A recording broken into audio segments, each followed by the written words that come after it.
I want to talk. So, like, but, okay, I don't know what it started to happen about, but I have an idea. So, I'd be playing Fortnite alone by myself most nights because my friend Case is on, but that guy acts like he hates me because, like, join the damn party, Case. But, anyway, so I'd be playing Fortnite alone. I meet a bunch of guys because, I don't know, I like, it's mostly guys I meet, and sometimes when I meet girls, they're just like, you sound like a pick me. I'm like, like, what I do? I just said hello. Like, girl, what I do? But I just be playing. Okay, I meet a guy, like 1 or 2 days, or like hours, minutes actually. They like, I have a crush on you. Okay, they're like, do you want to date me? Or like their friend's like, hey, my friend has a crush on you. Okay. Um, and I was playing last night, just relaxing. There's a bug in my room. No, this dumb bug is about to get murdered. Give me a minute. Let me just cook really quick to kill this bug. Like, huh? Start paying the bills, and then maybe you can say, go down, let me hit you.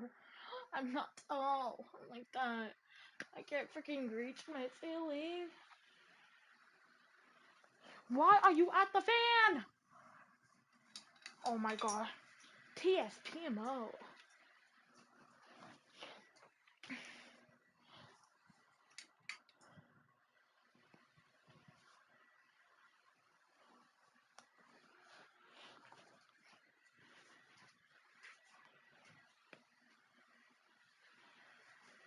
Alright, cause where the hell did it go? Like, I won't kill you if you go to the store and steal something candy from me. Okay. I don't feel like killing it, yeah. He just chilling. He just flying around. He ain't gonna do nothing. He chill. Okay, so, but I'm playing Meet a Guy. I'm like, hi. He's like, are you a female? I was like, yes. He's like, He's like, are you single? I was like, yes. He's like, are you looking for a boyfriend? I said, it depends who asks me. He's like, do you want to be my girlfriend? Okay. Didn't know how old I was. Okay. Didn't know my name. Didn't know nothing. I was thinking, like, damn. Where did hi, hello, how's your day? What's your name? It's like, where has that gone? Like, literally. Like, because it's always those relationships, the guys, I start dating them and we just met and stuff. It's always those relationships that end the quickest. Okay, the ones that, like, last for, like, a couple months and stuff are the ones where the guys wait. Because I know this guy, okay? He was like, he called me the queen of the streets. Like a month or two later, me and him are dating. Like, if I'm the queen, then guess he's my king. But yeah, like, why am I like getting assets so quickly? And I just think it's so crazy.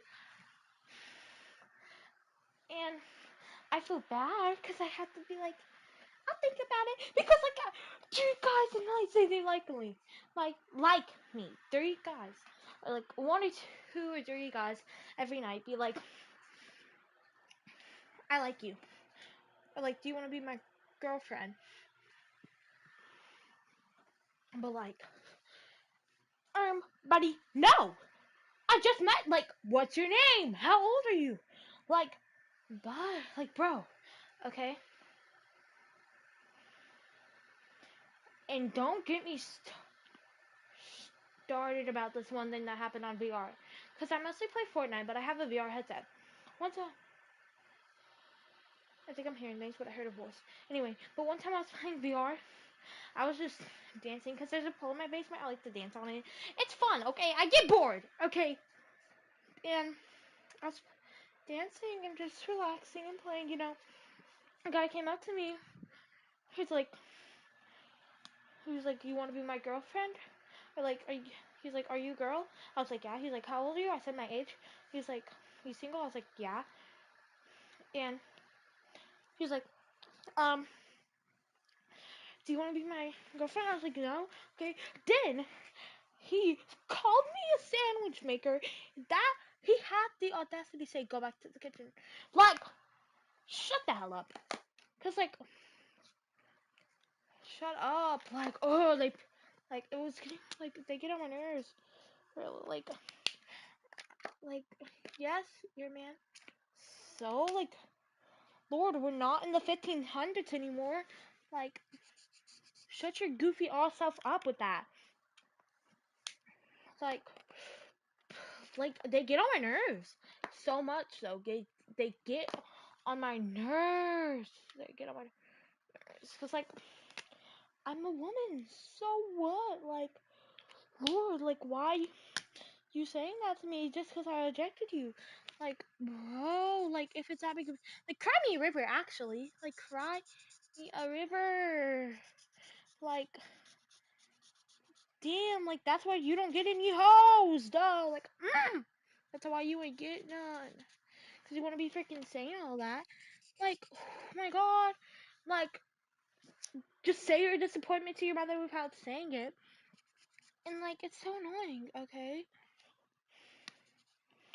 And I was playing with these guys, right? We played squads.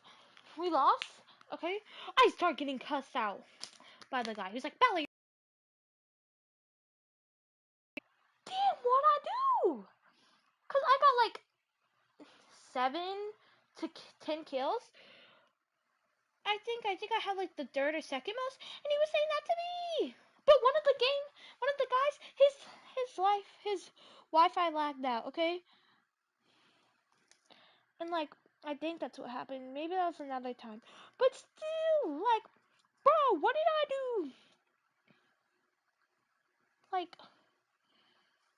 dang, bro, like, leave me, like, oh my god, I did nothing for real. But yeah. And I heard that the damn Annabelle doll is on the loose. Like, what? Like, what?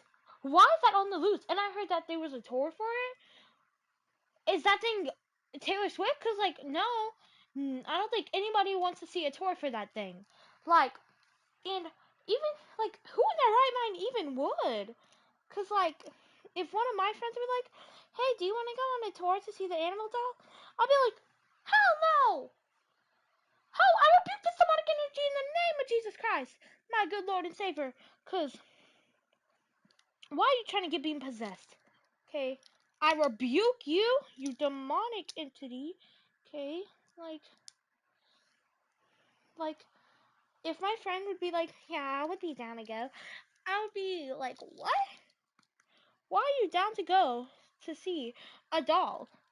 Like, if I'm to sleep tonight and I wake up and all I see is some little cursed demonic Annabelle doll, I'm burning the whole house down. Like, I'm out. I don't care if you in it or if you're not in the house. I'm gone.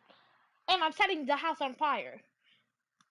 I'm hitting her with a Bible. I'm yeeting a Bible at her. Cause like if I hear some demonic ass giggling in the middle of the damn night and I open my eyes and I see her like that's crazy. And like the rule I think was not to open it. So why are you opening or moving the case or whatever? It was something like that. I think it was just like who in their right mind though? Who in their right mind? Like who in their right mind? Who in their right mind? Like, do you have any brain cells if you even thought that was a good idea? Like, genuine question. Are you slow? Cause like, oh my god, they have to be actually so dumb to even think that was a good idea. Who, like, who in their right mind would pay to see a demonic doll? Like, nobody. So I don't know why they're doing that. Okay, but I promise. But yeah, like, there's gonna be a next movie about Annabelle. Okay, and everybody's gonna be in it. We're all gonna be the cast. Like, we gonna need to be paid.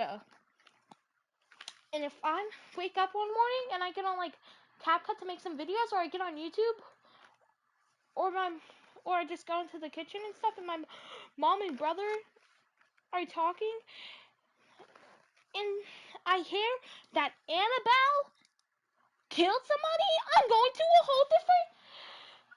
whole different planet. I'm out of here. I'm going to the sea. I'm becoming a mermaid, or I'm just gonna climb up a tree and live on a tree.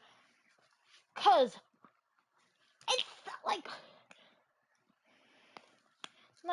who would pay to see that? And if you said I would, then you have something wrong with you. I don't know who in their right boss, their right golly mind would say, yeah, let's see the Annabelle doll in your life. But if you would, are you okay? Do you have a death wish? Literally.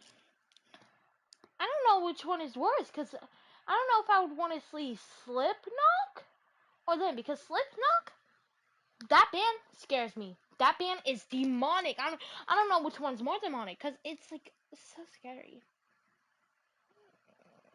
But yeah.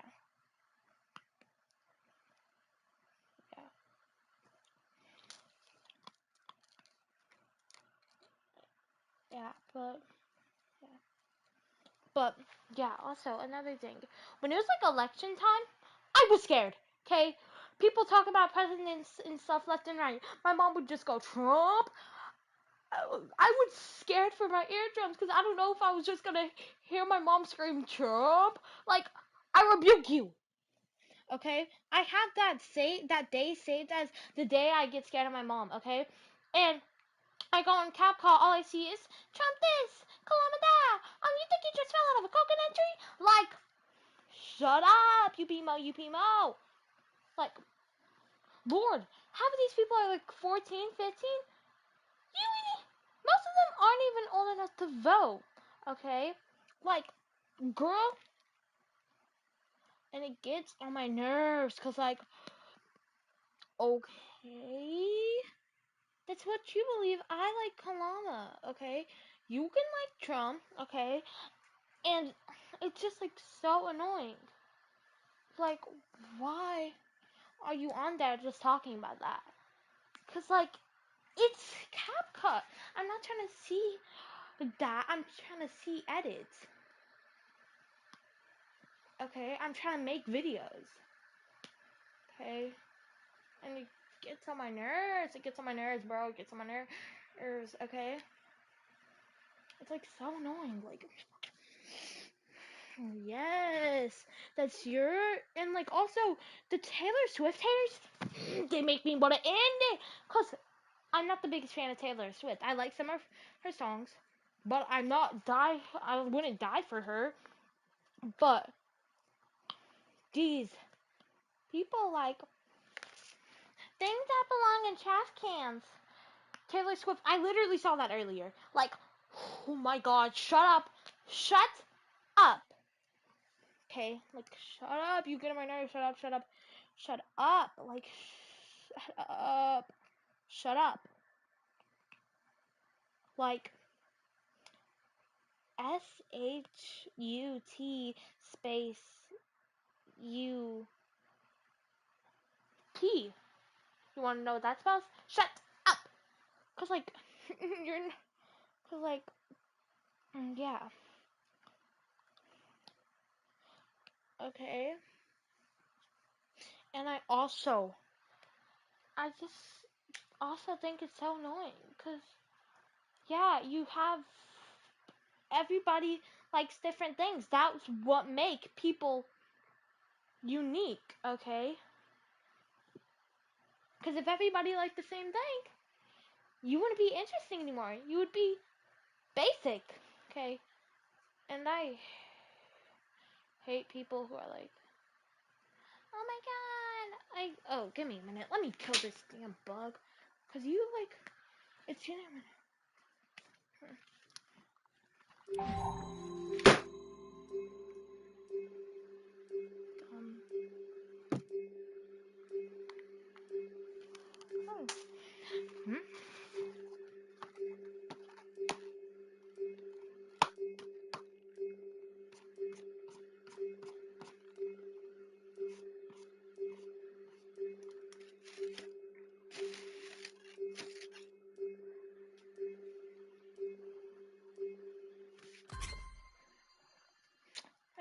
built it. But like, yeah. And also, what I hate is I hate people who are like, I hate homophobic people. Okay? And I think everybody hates homophobic people besides homophobic people. Cause, yes, okay? She's a girl and she's like women. Like, okay, like, the boys can like women, but the girls can't. And also, something I don't get. Girls can wear boys' clothes, but boys can't wear girls' clothes. Riddle me that, bro. Like, well, and also, I also hate people who hate furries. Like, yes, it's a furry. Like, Lord, who is it hurting you? Huh? Is it causing pain on your life? Shut up! Like, shut up! And yeah. And also, let me think.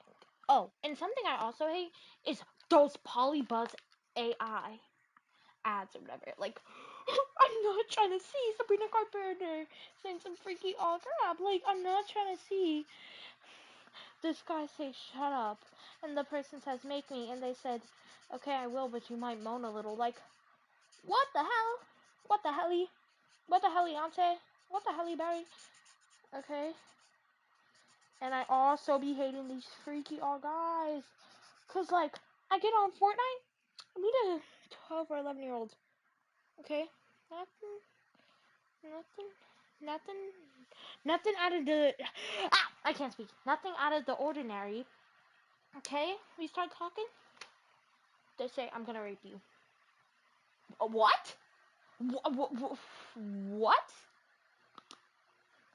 Bro, what? Like, why are you saying this? And they don't really say it to me.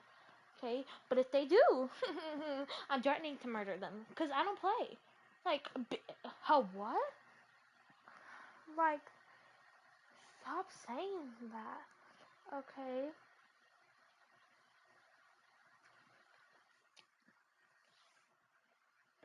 And I also hate racist people. Like, I have a genuine hatred for them, and I don't know how you could be such a horrible and disgusting person to be racist. Like, oh, you just disgust me if you are. Like, you're such a vile person. Like you.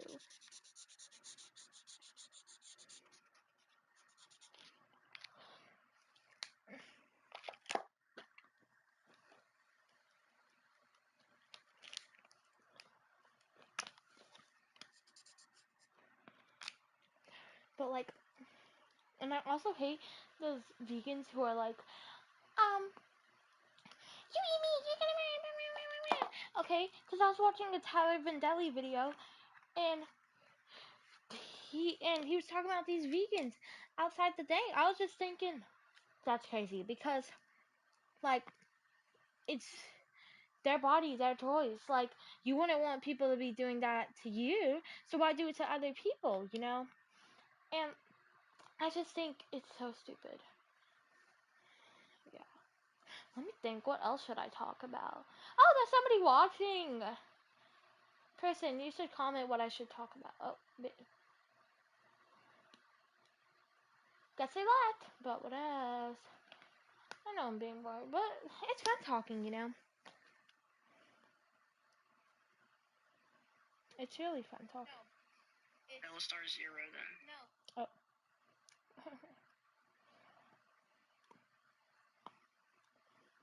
I repeat more.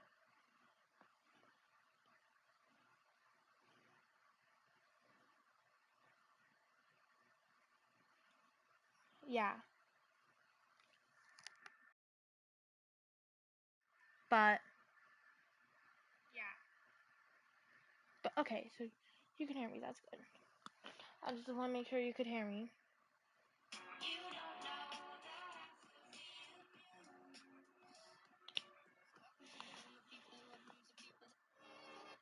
circle to circle. Hi, I'd like to buy a house, please. Okay, and how much do you make a year? About 30,000. Oh, somebody's watching. Hello. Favorite set to draw. But sometimes I like actually seriously drawing.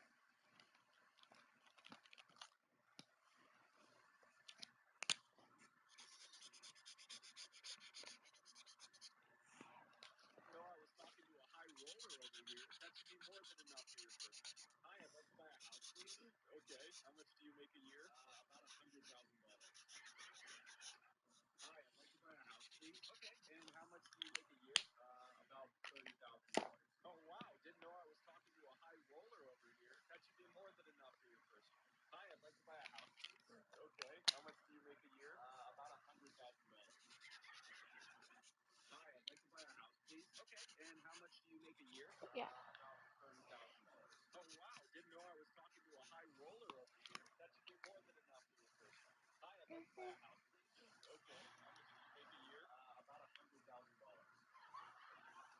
Hi, I'd like to buy a house, please. Okay, and how much do you make a year? About $30,000. Oh wow, didn't know I was.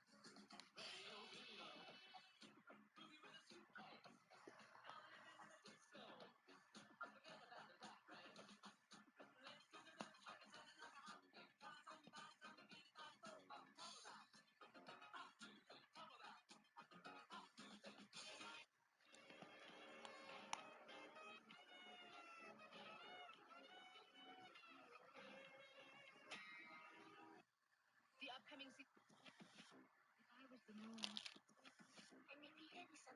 If I was the moon, would you still look for the stars?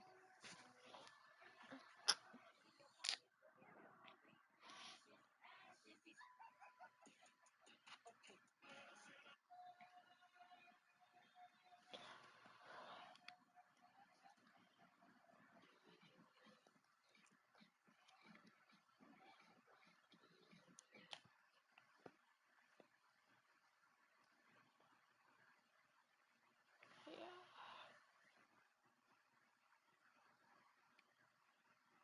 Cold. Guys, even thugs stay cold. Jake, that might be true. I don't know how that correlates to you. You know what they say, a hoe never gets cold. So I'm with a thug and a hoe. I hate that so true. I hate that matches is so much.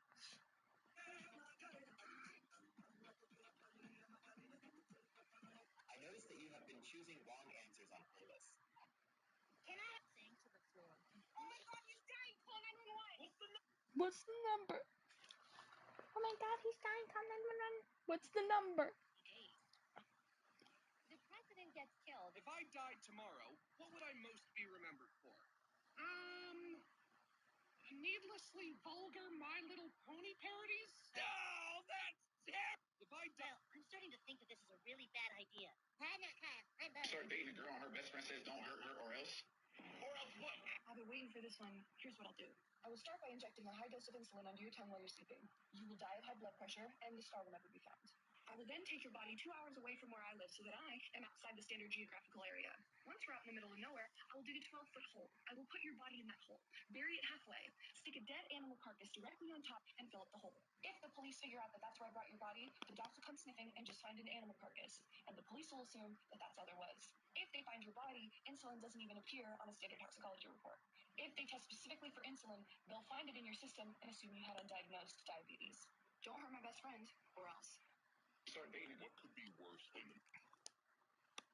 You don't remember what she looks like. Nah, because teachers really be. You don't remember what she looks like. You should make something up. Nah, because teachers really be asking the dumbest shit. Like, I'll write 2 + 2 = 4. And this woman got the audacity to hit me with. Show your work. Show what? What fucking work? You want me to draw 4 apples and circle them? You want a fucking documentary on how I got from 2 to 4? Like, girl, it's basic math, not quantum physics. I didn't summon the answer from the underworld. I literally just used my brain. Next thing you know, she's gonna be like, Explain why. What the fuck do you mean explain why? I'm not a scientist. I just looked up. It's like teachers be looking for reasons to take points off. Like, oh, you got the right answer, but you didn't sum it. sorry I didn't write a 3-page essay on how I added 2 fucking numbers. At this point, I'm about to start making up fake words.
Okay. Oh, yay! Please don't leave. Please don't leave.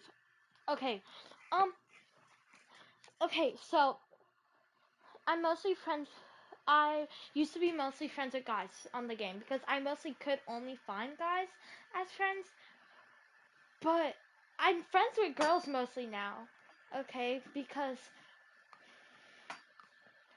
it's not that I don't like being friends with girls. I love it, okay? But I just get awkward talking to girls, you know? I don't know why. Because, like, I put them higher than men. Because men are, like, men are, like, a little slower than any type of species. I don't think men are even human. I think they're aliens. Like, I think they came from Jupiter. And I think they all need to go back, mostly.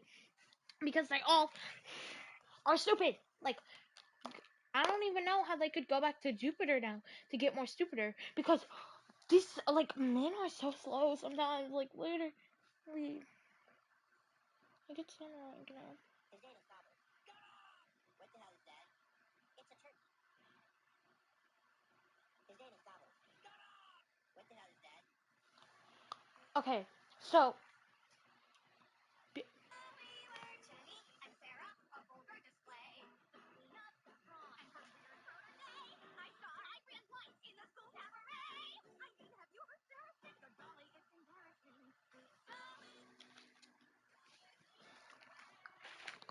Okay, let me think. What was I gonna say?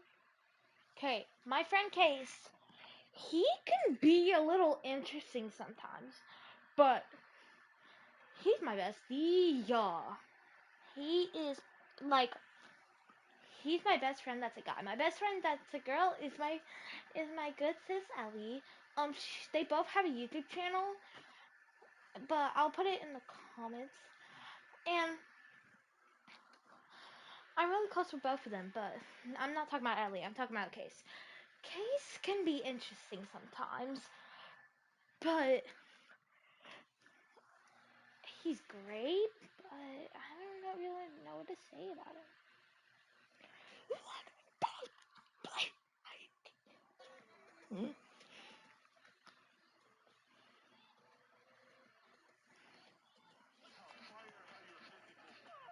He can be really interesting sometimes and like slow, but I don't know, like some people don't like him and they call him a simp for me. But I could agree less. Okay? He's not a simp. He's just a good friend and I don't know why they're really like even hating about that.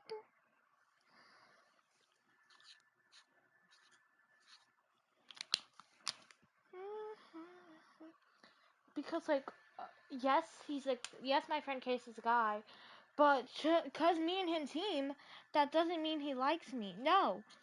We're just teaming cuz we're friends. Like like I don't like him like that. And he did have a crush on me at one point, but he don't like me no more. He's just my friend, okay? And he's 8, okay? I'm 2 years older. I'm older than him. I want to date him because I don't like younger guys. But he's my good friend, and I think it's really dumb that these guys I used to play with would say that. Cause yeah, I guess we're teaming. So what about it? Like, yeah, we're teaming. Cry me a river. And I think it's so stupid about how they hate so much about him, and I'm not really friends with them anymore. And I just thought it was so stupid. Because they would call him a simp, even though he wasn't. That's just my friend.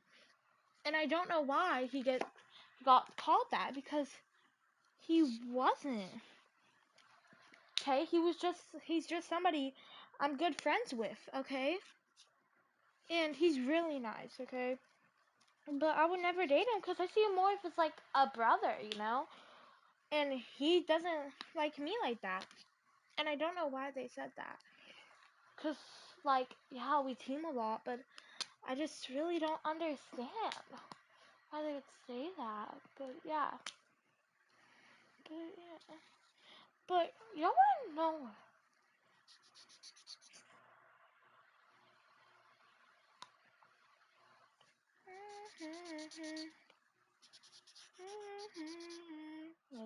no way. But you wanna know a movie that's so good that y'all should watch? Bottoms. It's about these two lesbians and stuff. They start a fight club and stuff. It's really good. Yeah, it's called Bottoms. You can watch it on YouTube with no ads. Yeah, but you know who you should watch on YouTube? Me. But yeah, it's really good. And also, another good movie is The Willoughbys. The Willoughbys is also pretty good, but I think Bottoms is a better movie.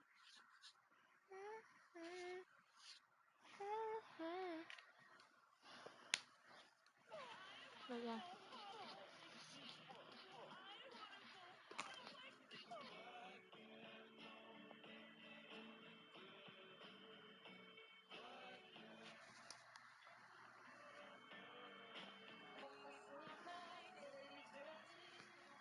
Oh, okay, somebody's back. But yeah, The Willoughbys is a good movie, but I don't really watch that much anymore. But yeah, but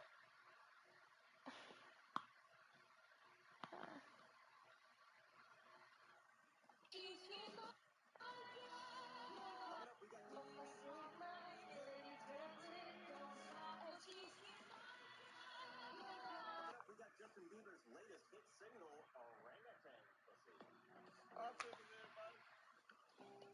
It's Hot Tippers. Hot Tippers, everybody. It's Hot Tippers. oh, Hot Tippers, everybody. So, back in the day, jingle, jingle, back in the day, before the back rooms were a thing, okay? Jingle, jingle, pay attention. Pay attention. I said your favorite word, the back rooms, okay? The back rooms, jingle, jangle, jingle. So, back in the day, jingle, jingle. oh, okay. But yeah, let me think. What was I good? Oh, musicians and the Diddy stuff. That shit's crazy about him. The back rooms were a Like thing, that's okay? so crazy because that stuff. Like I barely even knew who he was before that. I think I knew some stuff that he was a rapper maybe, but I didn't really know him cuz I didn't really listen to Diddy. I don't know who would. But back then, before all that stuff came out, you wouldn't think of him as that. But now, hearing all that stuff, I just think that's like so crazy. Cause 1,000 bottles of baby oil is just crazy. Okay, like, dang, do you need that many? Okay, and like the victims coming out and stuff. I just think it's so crazy and stuff. But I don't. Is it still ongoing? Probably is. I wonder when it's gonna end. Is the Diddy trial still ongoing? Is the Diddy trial still ongoing?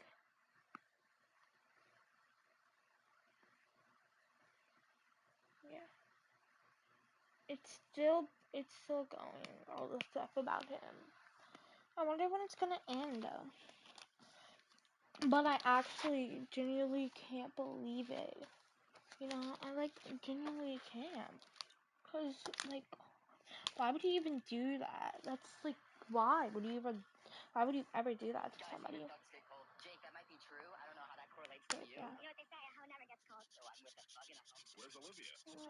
But it's just so crazy about that. But aren't there artists, speaking of them, an artist I like is Melanie Martinez. I think you already know that. That stuff about her is crazy. Personally, I don't really believe it, but yeah, I still listen as much as I used to, though.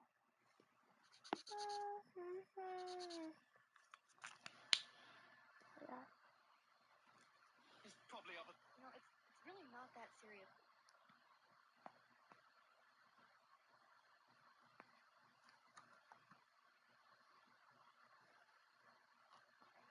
Yeah, but I don't really want to talk about it.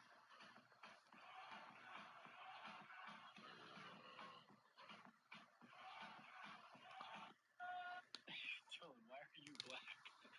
Danny, you gotta answer some questions when you get up here. What do you mean? Why is my brother black? Why is your brother black? What do you mean? You gotta see this. Somebody lying.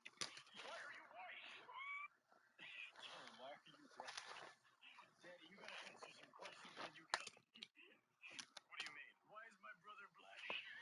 Why is your brother black? People who quit their jobs on the first day, what was your I'm out of here moment? I got hired at this fancy restaurant as a server. The manager, Ben, seemed normal during the interview. Said the tips were amazing and I'd love working there. First red flag should have been when he handed me a uniform that was way too small and said, customers tip better when servers look good. My first shift started at 5 p.m. on a Friday. Ben introduced me to the other servers. There was Jessica, who looked exhausted, and two guys who wouldn't make eye contact. Jessica whispered, good luck, in a way that made my stomach drop. Then explained the tip system. Servers had to give 40% of their tips to the house. That's illegal, but whatever. Then he said something that made me want to run. If customers complain about you, you pay for their meal out of your own pocket. I thought he was joking. He wasn't. My first table was this older couple. Nice people, ordered wine and appetizers. Everything seemed fine until the woman said her soup was cold. Normal complaint, right? I apologized and offered to heat it up. She said no problem. Mistakes happen. Ben saw the whole thing. After they left, he pulled me aside. That complaint is going on your record. The soup was $12. That comes out of your tips tonight. I stared at him, but they didn't even want me to fix it. They were totally fine about it. Rules are rules, he said with a smug smile. The night got worse. Ben kept hovering over me, critiquing everything. Walk faster, smile more, don't lean Oh, over your somebody's shoulder. watching. Hey, Table set up 3 times. I don't know. What should I talk about? Around 8 p.m., I overheard him talking to another manager in the kitchen. The new girl seems uptight. It probably won't last long. These college kids think they're too good for real work. That's dumb. The others.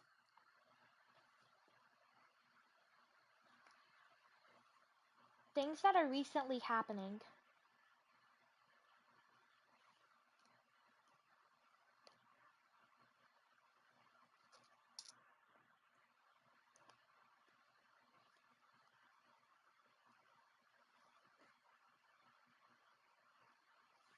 I don't know what it is.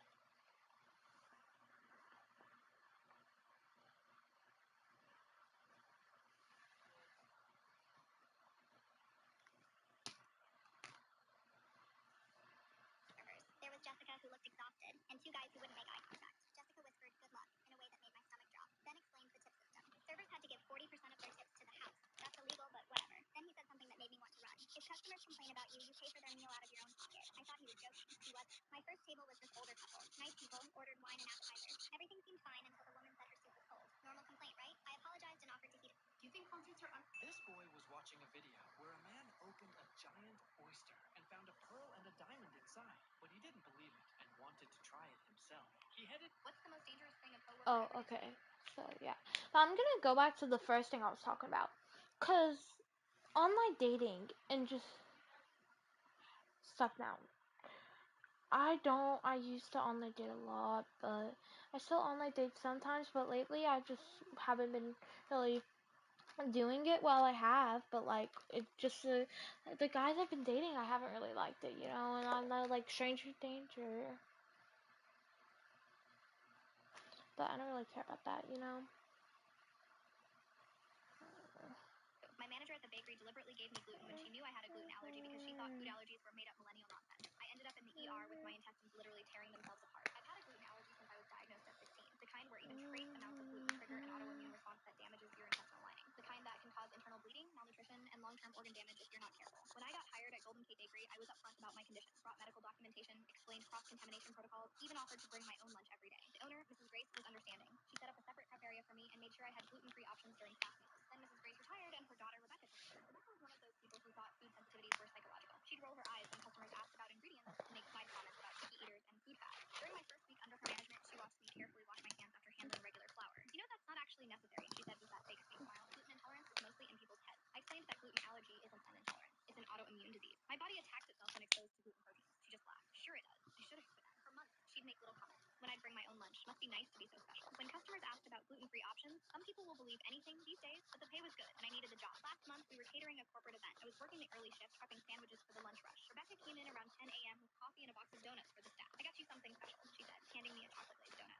gluten-free place downtown. I was touched. Maybe she was finally taking my condition seriously. I ate half of it before the familiar burning started. At first, I thought maybe there's some cross-contamination at the gluten-free bakery. It happens sometimes. But then Rebecca started smirking. "How's that donut tasting?" she asked with this twisted little grin. The cramping hit me like a freight train. Sharp, stabbing pains that doubled me over. "What did you give me?" I gasped. "Just a regular donut," she said, crossing her arms. "Let's see how sick you really get." I tried to make it to the bathroom, but collapsed in the kitchen. The pain was unbearable, like someone was shredding my insides with broken glass. My coworker Jake found me on the floor, vomiting blood. "Call 911, I whispered. Rebecca blocked his path to the phone. "She's being dramatic. Give her some Pepto and she'll be fine." But Jake pushed past her and made the call anyway. The paramedics arrived to find me convulsing on the dirty kitchen floor, blood coming from both ends. In the ambulance, one of them asked what I'd eaten. When I told them about the donut, the paramedic's expression darkened. "Ma'am, do you understand what gluten does to someone with severe gluten allergy?" I spent 4 days in the hospital. The gluten had triggered such an intense autoimmune response that my intestinal lining was broken off. Internal bleeding, severe dehydration, malnutrition from my... Master, I'm tired of picking cotton. Please give me another job. Get back to work! I said get back to work, not get back to work! Master, I'm tired of picking cotton. Hi, how can we help you today? Oh, hi, yes. I'd like to get a pedicure. Okay, great. Why don't you go pick out a color while I get everything set up? Okay, thanks. Carmen? Where's Carmen? Nancy, what are you doing here? You aren't due for a fill yet. Oh, God, you're here. I broke a nail. Can you fix it? Yeah, of course. Come have a seat. Oh, my God, your nail looks terrible. What happened? Charlie and I got into a fight. Oh, what was it about this time? Is he still mad you slashed his tires? Oh, no, that's old news. He found me Oh, out okay. So somebody's watching, but yeah, like I was saying, Oh, bit. yeah. When did your grandpa accidentally become internet fame? Grandpa got a smartphone for his birthday. We spent hours setting it up, but he kept tapping the screen like he was punching Morse code. "This contraption is possessed," he'd say, holding it at arm's length. Last month, he discovered the camera's portrait mode and called me, thrilled about his photography career. I thought he learned to take basic photos. Nope, he spent an entire week documenting every single tool in his garage with elaborate photo shoots. "Look at this wrench. The phone makes it look professional. The background is all blurry like those fancy magazines. Now here's my hammer collection. I did a series. It's called Hammers Through the Ages." He accidentally created an Instagram account while trying to take photos and uploaded everything. His profile bio, "Tool time with Earl, hardware influencer since 1942. The best part? He started responding to comments like they were personal letters. "Thank you for your heart, Natasha. My socket wrench appreciates your support. It was my father. Do you enjoy Phillips or flathead screwdrivers?" His account hit 10,000 followers in 2 weeks. Home Depot's media team reached out for a collaboration. Yesterday, he showed me his new business cards. Earl Miller, tool influencer and photography expert. I was like, "Grandpa, you're literally internet famous for taking portraits of wrenches." He winked and said, "That's Mr. Influencer to you, kiddo. Now help me film this hacksaw unboxing." When did your grandpa accidentally become internet fame? Grandpa got a smartphone for his birthday. What happened to your face? Cold logger, cold filter. People who were missing as a child. What happened? I was best friends with this girl, Miranda, who lived like 3 streets over from me. We were in... What's a lie your family taught you that... What type of doctor do other doctors dislike? As an emergency physician for 15 years, I can tell you without hesitation, it's the dermatologist. I'm not talking about professional respect. Okay, please don't leave. I talk about interesting things. Please don't leave. I just want somebody to watch. Okay, so last night I was playing Fort Amigo, and you didn't hear the story. Yeah. No, this is about the unspoken hierarchy that exists in every hospital. When most doctors are pulling 12-hour shifts, dermatologists waltz in at 9 a.m. and leave by 4 p.m. Their emergencies are rashes that have been present for 3 weeks.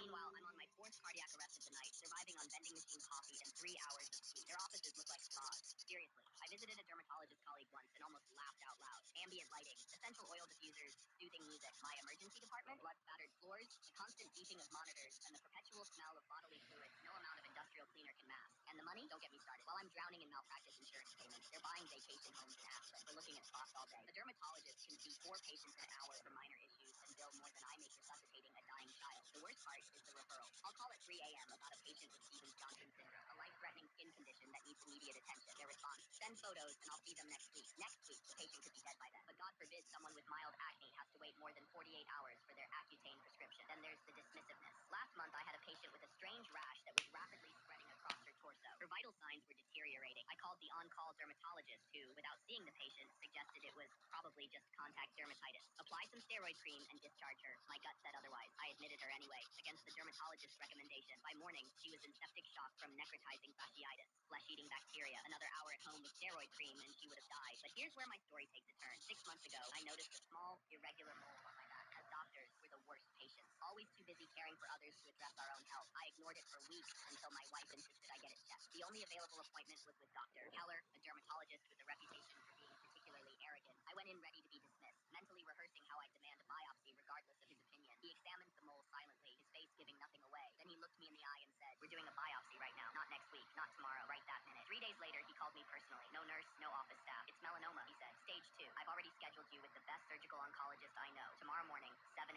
tried to ask questions, he stopped me. Listen, you've saved countless lives in that ER. Now it's time to save yours. This is aggressive, but we caught it in time. I'm going to make sure you're taken care of. For the next 6 months, Doctor, Keller coordinated my entire treatment. He called specialists directly, expedited appointments, and checked on me weekly. He even gave me his personal cell number, something unheard of in our profession. Last week, I got the all clear. Okay. Evidence of disease.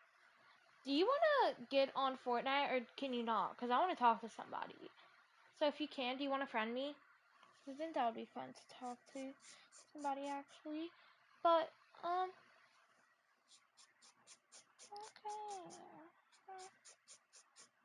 I went to thank him. I found him reviewing slides from a complex case at 7 p.m. on a Friday. Why are you still here? I asked. He looked up, surprised. Same reason you stay past your shift when a critical patient comes in. Some things can't wait until Monday. As I was leaving, I noticed the photos on his desk. Patients, dozens of them. And there, in the center, was a picture of his brother. I recognized the distinctive scar pattern of someone who'd survived necrotizing fasciitis. So yes, as an emergency physician, I'm supposed to roll my eyes at dermatologists with their cushy hours and spa offices. But I've learned that behind every stereotype is a more complicated truth. Dr. Keller saved my life when I was too stubborn and busy to save my own. Now when my residents complain about dermatologists, I tell them this. Judge each doctor by their actions, not their specialty. Even the ones who look at spots all day. What type of doctor do other doctors dislike? As an emergency physician for 15 years, I can tell you without hesitation, it's the dermatologist. I'm not talking about professional respect. They're undeniably skilled. This is about the unspoken hierarchy that exists in every hospital. When most doctors are pulling 12-hour shifts, dermatologists waltz in at 9 a.m. and leave by 4 p.m. Their emergencies are rashes that have been present for 3 weeks. Meanwhile, I'm on my 4th cardiac arrest tonight, surviving on vending machine coffee and 3 hours of sleep. Their offices look like spas. Seriously, I visited a dermatologist colleague once and almost laughed out loud. Ambient lighting, essential oil diffusers, soothing music. My emergency department, blood-spattered floors, the constant beeping of monitors, and the perpetual smell of bodily fluids no amount of industrial cleaner can mask. And the money? Don't get me started. While I'm drowning in malpractice insurance payments, they're buying vacation homes in Aspen. We're looking at spots all day. A dermatologist... How to get this off my chest? I'm telling you today that when I talk to you, you feel what's right through and shoots a level through my heart. And I sound like a loon, but don't you feel it too? Confess I love you from the start. Confess I love you. Have you ever tried to ditch a bad date and just became part of a family? So I matched with this girl, Tori. First date, casual spot near her place. She shows up 25 minutes late, spends the first 10 talking about her ex, then orders for me. Like, he'll have the veggie soup. I eat meat. Halfway through, I text my buddy, fake emergency in 5, he delivers. I tell Tori, sorry, my apartment's flooding, and leave. On the way to my ride, I take a wrong turn and knock on a random door for directions. This woman answers and sees me and goes, you came? We didn't think you'd show after the breakup. Before I can say a word, she yanks me inside. Big Italian family dinner. Loud, warm, chaotic. Someone hands me a glass of wine. A guy claps me on the back. Maggie's gonna lose it when she sees you. Then Maggie walks in. Gorgeous. Confused. Everyone stares. She looks at me. I panic. Hi. Without missing a beat, she goes, wow, you actually came back. We fake it through appetizers. She quietly asks, so who are you really? I whisper the whole story, expecting her to kick me out. She pauses, then laughs. I knew you were winging it. No one fakes liking Uncle Tony's jokes that well. So, you're not mad? She grins. Only if you help me survive the rest of dinner. By dessert, we're laughing like we've known each other for years. Her aunt calls me charming. Her dad offers me a beer. And Maggie, she texts me later. You in for next Sunday? And just like that, the fake ex became the real one. Have you ever tried to ditch a bad date and just became part of a family? So I matched with this girl, Tori. First date, casual spot near her place. She shows up 25 minutes late, spends the first 10 talking about her ex, then orders for me. Like, he'll have the veggie soup. I eat meat. Halfway through, I text my buddy, fake emergency in 5, he delivers. I tell Tori, sorry, my apartment's flooding, and leave. On the way to my ride, I take a wrong turn and knock on a random door for directions. This woman answers, sees me, and goes, you came? We didn't think you'd show after the breakup. Before I can say a word, she yanks me inside. Big Italian family dinner. Loud, warm, chaotic. Someone hands me a glass of wine. The guy claps me on the back. Maggie's gonna lose it when she sees you. Then Maggie walks in. Gorgeous. Confused. Everyone stares. She looks at me. I panic. Hi. Without missing a beat, she goes, wow, you actually came back. We fake it through appetizers. She quietly asks, so who are you really? I whisper the whole story, expecting her to kick me out. She pauses, then laughs. I knew you were winging it. No one fakes liking Uncle Tony's jokes that well. So, you're not mad? She grins. Only if... The upcoming season of... Hi, welcome to Claire's... Oh, wait a minute. I think I know you. Aren't you a freshman at Jefferson High? Oh my gosh, crazy. So, what brings you in today, hun? I see you don't have your ears pierced yet. Are we gonna do that? What do you mean your mom's making you wait until you're 16 to get your ears pierced? It's how embarrassing. Hey, well, were you wanting like a squishmallow or like a pop it fidget toy? Like, what were you looking for? Oh, just like a cute little bracelet for homecoming. Cute. Do you have a date yet? No. Yeah. Oh, it's a little early. I don't think it's too early. Right. Well, anyways, actually, I had a better idea. Since your mom is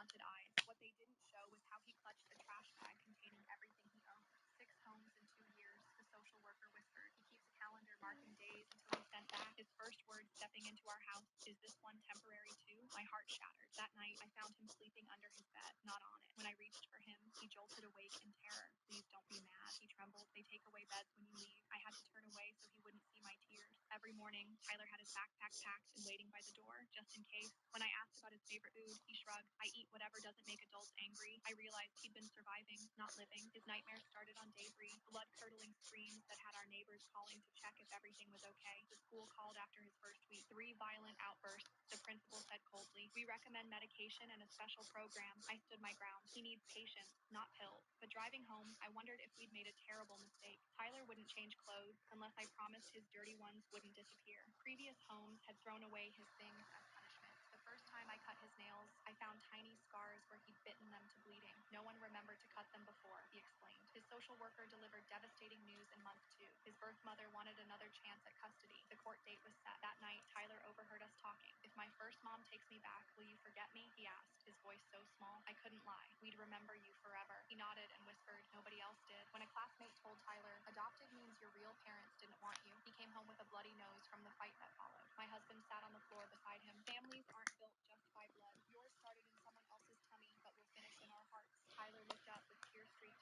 cheeks. "But what if you send me back too?" That question, that was the hardest part. Not the paperwork or home studies, but watching a child afraid to be loved because love had always vanished before. His first day with us, Tyler blew out candles, then immediately checked if his gifts were just to borrow or really mine. The court case dragged for months. Each visit with his birth mother left him wetting the bed for days after. When the judge finally terminated parental rights, Tyler didn't cheer. He asked, "Does this mean my first mom didn't fight hard enough for me?" On adoption day, the courtroom fell silent. When asked if he consented, his whispered yes echoed off the walls. The judge let him bang the gavel. "It's forever now," she smiled. That night, for the first time, Tyler slept in his bed. His backpack remained unpacked. 6 months later, I found him frantically searching the house at midnight. "I forgot what you look like," he sobbed. "I was afraid I'd wake up and you'd be gone like the others." We made a family photo his nightlight after that. Last week at dinner, out of nowhere, "Would you still be my mom if you had your real kid?" I took his hands. "You are my real kid." He studied my face for lies, then said something that broke me open. "I think my heart knew you were my mom before my head did." His teacher called yesterday. Tyler shared about his adoption for show and tell. He told everyone that family isn't who you're born to. It's who will still be there when the scary parts come. Some wounds heal slowly. But last night, Tyler left his backpack completely empty for the first time. "I know now," he smiled. "This is my forever home." What was the hardest part of adopting your child? The agency gave us one photo of Tyler before we met him. A serious 5-year-old with haunted eyes. What My name is Skylar. I'll be your server today. What can I get you to drink? Of course it is. Sweetened tea. No problem. Would you like some Splenda to go with it? So let me get this straight. I ask for unsweetened tea. What about that makes you think that I want Splenda? I just figured that I would ask because the majority of the people that I serve that order unsweetened tea do prefer to have Splenda on the side so that they can sweeten their unsweetened tea themselves. So, Skylar, I'm not the majority of the people. It's Skyla. Of course it is. Off you go. Here's your unsweetened tea. Are you ready to order? That's disgusting. Way too bitter. Well, it's unsweetened tea. Would you like some Splenda? Take this back and get me some tea. Of course. I'll be right there. Here's your sweet tea. Are you ready to order? You're trying to give me diabetes. Do you think you're capable of going and getting me unsweetened tea and bringing me Splenda so I can sweeten it myself? Well, you guys can. Here is your unsweetened tea as well as your Splenda. Are you ready to order now? Much better. I guess it's true what they say. If you want something done correctly, you have to do it yourself. Well, in that case, I will allow you to put in your own order, and the kitchen is right over there. If you can. My name is Tyler. I'll be your server today. What can I get you to drink? Of course it is. Sweetened tea. No problem. Would you like some Splenda to go with it? So let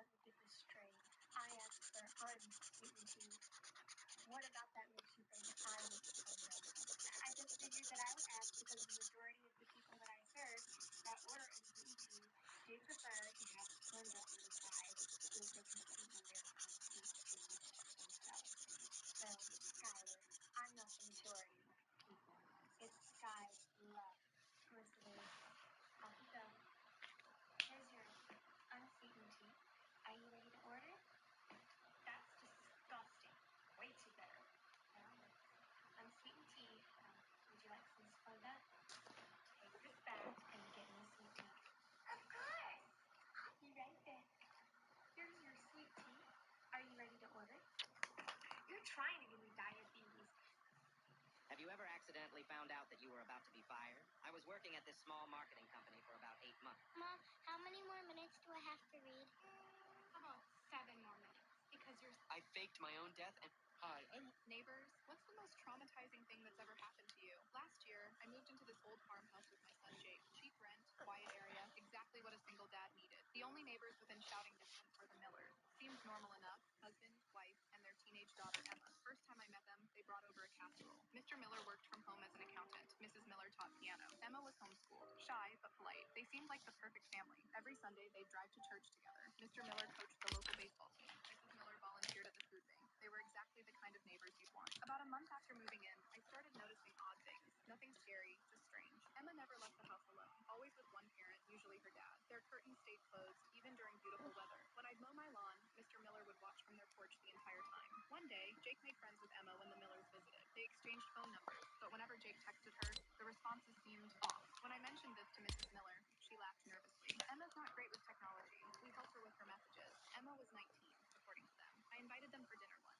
Emma barely spoke, just kept looking at her dad before answering any questions. When I asked about her plans after homeschooling, Mr. Miller quickly said she had special needs and would always live with them. Emma didn't look like she had any disabilities to me, just seemed nervous. One night, I heard something outside. Thinking it was a raccoon in my trash, I looked out the window and saw Emma in their backyard, digging in the garden, at 2 a.m. Mrs. Miller stood nearby, holding a flashlight. When I mentioned it casually the next day, Mr. Miller said Emma was okay, and they had to go to the next day. While Jake was Damn. at school, I heard glass I'm breaking gonna die. next door, then a loud thump. I walked over to check if everything was okay. No one answered the door, but I noticed their side window was broken. Concerned, I peeked through it. Emma was inside, frantically grabbing things: clothes, a backpack, a small box from under the couch. Her hands were bleeding from the glass. Emma, I called through the broken window. You okay? Need help? She froze, then rushed to the window. Are you in trouble? I asked. What's going on? She climbed through the window, cutting her arm in the process, and ran into my yard. I followed her, confused. I'm not Emma, she said, breathing hard. My name is Jessica. Before I could process what she meant, Mr. Miller's truck screeched into their driveway. He jumped out, saw us, and his face twisted into something I'll never forget. Get inside, he screamed at her. She shook her head, backing toward me. No more, she kept saying. I'm not your daughter. That's when I noticed the small box in her hand, filled with IDs, all with different girls' photos, but the same face shape as hers. I stepped between them. I think she needs medical attention, I said, trying to keep my voice steady. This isn't your business, he snarled, moving toward her. I called the police, told them exactly what I saw and heard. They found a locked door in the basement, no windows, just a bed, a bucket, and scratch marks on the wall. Turns out Emma wasn't their daughter. She'd been kidnapped 4 years ago from a college states over. The Millers weren't even the Millers. The special needs story was to explain her behavior. The sleepwalking was her searching for hidden houses. Those weekend church trips, moving her between houses so no one would find her. The police found 3 other girls' belongings hidden in their attic, all reported missing over the last decade. Jake asks why I always check his bedroom window locks twice now. Some things you can't explain to a 10-year-old. Neighbors, what's the most traumatizing thing that's ever happened to you? Last year, I moved into this old farmhouse with my son Jake. Cheap rent, quiet area, exactly what a single dad needed. The only neighbors within first time I met them, they brought over a casserole. Mr. Miller worked from home as an accountant. Mrs. Miller taught piano. Emma was homeschooled, shy but polite. They seemed like the perfect family. Every Sunday, they'd drive to church together. Mr. Miller coached the local baseball team. Mrs. Miller volunteered at the food bank. They were exactly the kind of neighbors you want. About a month after moving in, I started noticing odd things. Nothing scary, just strange. Emma never left the house alone, always with one parent, usually her dad. Their curtains stayed closed, even during beautiful weather. When I'd mow my lawn, Mr. Miller would watch from their porch the entire time. One day, Jake made friends with Emma when the Millers visited. They exchanged phone numbers, but whenever Jake texted her, the responses seemed off. When I mentioned this to Mrs. Miller, she laughed nervously. Good morning, girls. How was your sleep? It was great, Eve. Introducing... What's that one secret you will take? My fiance walked out on our wedding, so I made his life unravel in front of him. We were together for nearly 4 years. His name was Lucas, and he worked as a commercial pilot out of San Diego. He was gone often, flying international routes, out of the country half the year. It wasn't always easy, but I made peace with it. When he was home, he was attentive, affectionate, grounded. I thought I'd won the long-distance lottery. Friends would ask when we were getting married. I never pestered him. I figured when he was ready, he'd ask. One night, he did. It was quiet. Just us on the porch, wine in hand, warm summer air. He didn't even kneel, just smiled and asked. I said yes instantly. We planned a small ceremony. Nothing flashy, just our closest people, the ocean behind us, the kind of day you imagine growing up. That morning, I got ready with my sister and mom. Dressed perfect, hair done, everything on schedule. I stood in front of the mirror thinking, this is it. This is mine forever. My dad took my arm. The music started. We stepped into the aisle. And halfway down, Lucas turned his head and walked off the altar, calmly. He didn't talk fast. He left the venue, got in a car, and vanished.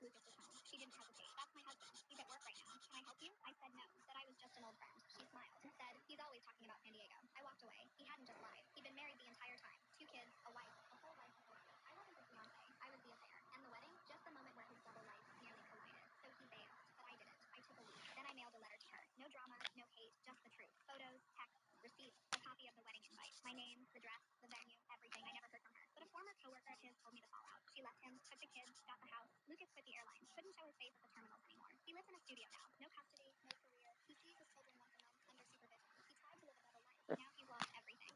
My fiance walked out on our wedding, so I made his life unravel in front of him. We were together for nearly 4 years. His name was Lucas, and he worked as a commercial pilot out of San Diego. He was gone often, flying international routes out of the country half the year. It wasn't always easy, but I made peace with it. When he was home, he was attentive, affectionate, grounded. I thought I'd won the long-distance lottery. Friends would ask when we were getting married. I never pressured him. I figured when he was ready, he'd ask. One night, he did. It was quiet. Just us on the porch, wine in hand, warm summer air. He didn't even kneel, just smiled and asked. I said yes instantly. We planned a small ceremony.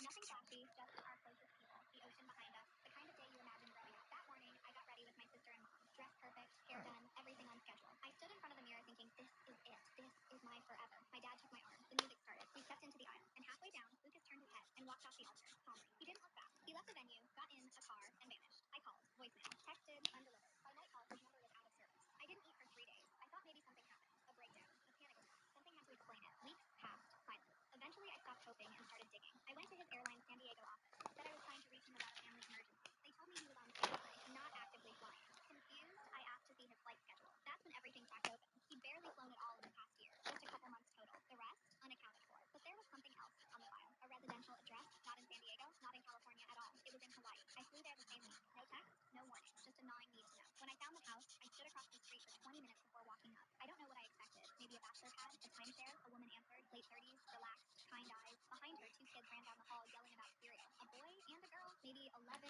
or 12 years old. I asked if Lucas was home. She didn't hesitate. That's my husband. He's at work right now. Can I help you? I said no, that I was just an old friend. She smiled. Said, he's always talking about San Diego. I walked away. He hadn't just lied. He'd been married the entire time. 2 kids, a wife, a whole life in Hawaii. I wasn't the fiance. I was the affair. And the wedding, just the moment where his double life nearly collided. So he bailed, but I didn't. I took a leap. Then I mailed a letter to her. No drama, no hate, just the truth. Photos, texts, receipts, a copy of the wedding invite. My name, the dress, the venue, everything. I never heard from her. But a former coworker of his told me the fallout. She left him, took the kids, got the house. Lucas quit the airline. Couldn't show his face at the terminals anymore. He lives in a studio now. No custody, no career. He sees his children once a month under supervision. He tried to live a double life. Now he's lost everything.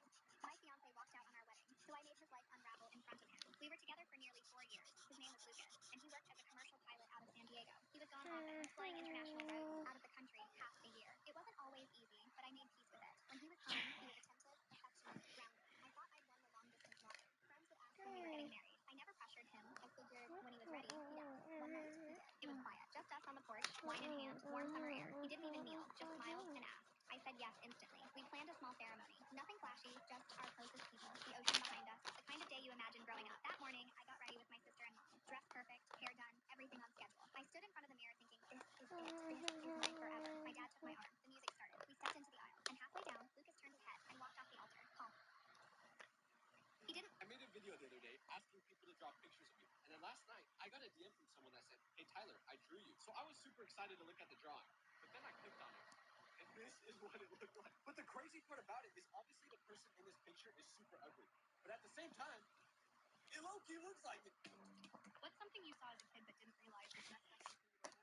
When I was 9, Mrs. Chen from down the street started giving me free art lessons. She was a retired art teacher who moved in after her husband died. My parents thought it was wonderful. Art supplies were expensive, and here was this sweet old lady offering to teach their daughter for free. Every Tuesday and Thursday after school, I'd walk to her house with my little backpack. She had a proper art studio in her basement, complete with easels, canvases, and professional paint. I felt so important, like a real artist. Mrs. Chen was different from other adults. She listened to everything I said, remembered my favorite colors, and always had my preferred snacks waiting. She made me feel special in a way my busy parents never did. The lessons started normally, basic drawing, color theory, simple still life. But after a few weeks, she introduced figure drawing. She explained that all great artists needed to understand the human form. She had me pose in different positions while she demonstrated techniques on her own canvas. Art is about capturing truth, she'd say, adjusting my arm or tilting my head. We need to practice with a real model. At first, it was just arms and hands. Then she asked me to take off my shoes and socks so she could teach me about drawing feet. Feet are the hardest part to draw, she explained. Most artists avoid them because they're so challenging.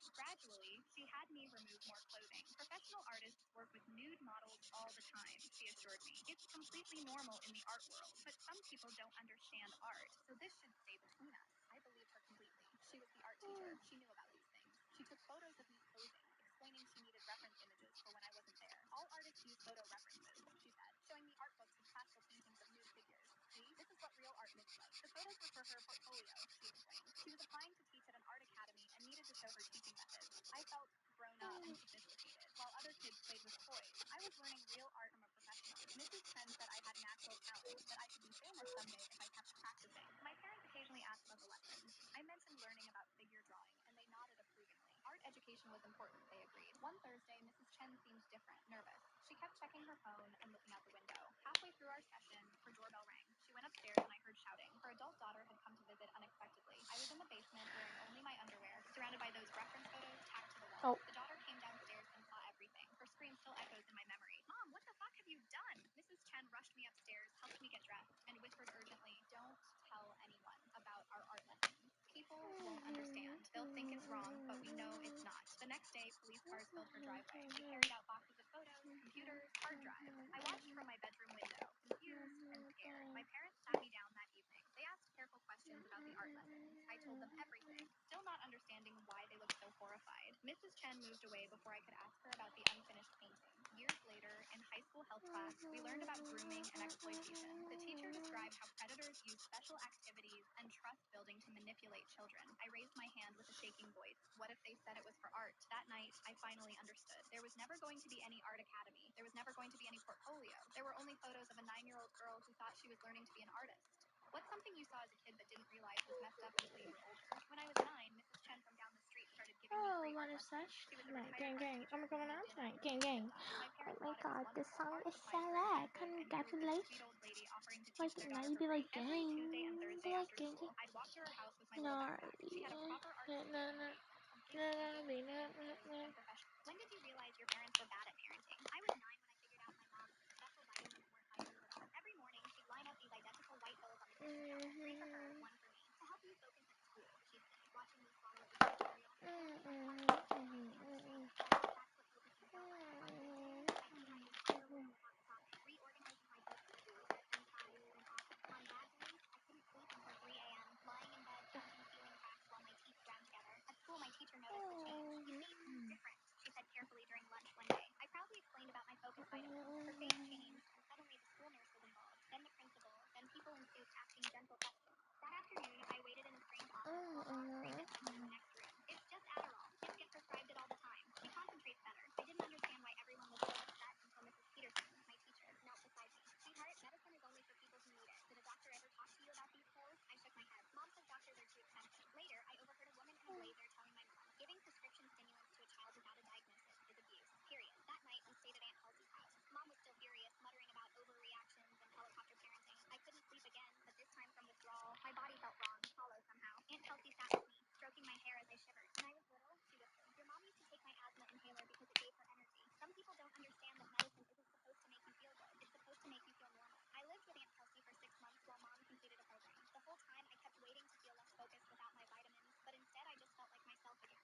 When did you realize your parents were bad at parenting? I was 9 when I figured out my mom's special vitamins weren't vitamins at all. Every morning, she'd line up these identical white pills on the kitchen counter. 3 for her, 1 for me. To help you focus at school, she'd say, watching me swallow it with my cereal. The pill made my heart race and my hands shake, but I thought that's what focusing felt like. On good days, I cleaned my entire room without stopping, reorganizing my books by color, then size, then author. On bad days, I couldn't sleep until 3 a.m., lying in bed counting ceiling cracks while my teeth ground together. At school, my teacher noticed the change. You seem different, she said carefully during lunch one day. I proudly explained about my focus vitamins. Her face changed, and suddenly the school nurse was involved, then the principal, then people in suits asking gentle questions. That afternoon, I waited in a strange office while Mom screamed at someone in the next room. It's just Adderall. Kids get prescribed it all the time. She concentrates better. I didn't understand why everyone was so upset until Mrs. Peterson, my teacher, knelt beside me. Sweetheart, medicine is only for people who need it. Did a doctor ever talk to you about these pills? I shook my head. Mom says doctors are too expensive. Later, I overheard a woman in a blazer telling my mom, giving prescription stimulants to a child without a diagnosis is abuse.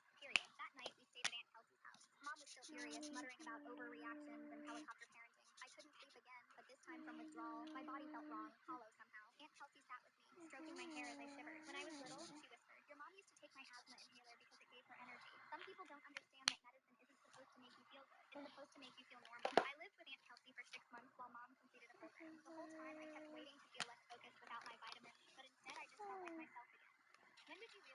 so bad at parenting. I was 9 when I figured out my mom's special vitamins weren't vitamin wall. Every morning, she'd line up these identical white pills on the kitchen counter, 3 for her, 1 for me. To help you focus at school, she'd say, watching me swallow it with my cereal. It still made my heart race and my hands shake, but I thought that's what focusing felt like. On good days, I cleaned my entire room without stopping, reorganizing my books by color, then size, then author. On bad days, I couldn't sleep until 3 a.m., lying in bed, counting ceiling cracks while my teeth ground together. At school, my teacher noticed a change. "You look different," she said carefully during lunch one day. I proudly explained about my focus vitamins. Her face changed, and suddenly the school nurse was involved, then the principal, then people in suits asking gentle questions. That afternoon, I waited in a strange office while Mom screamed at someone in the next room.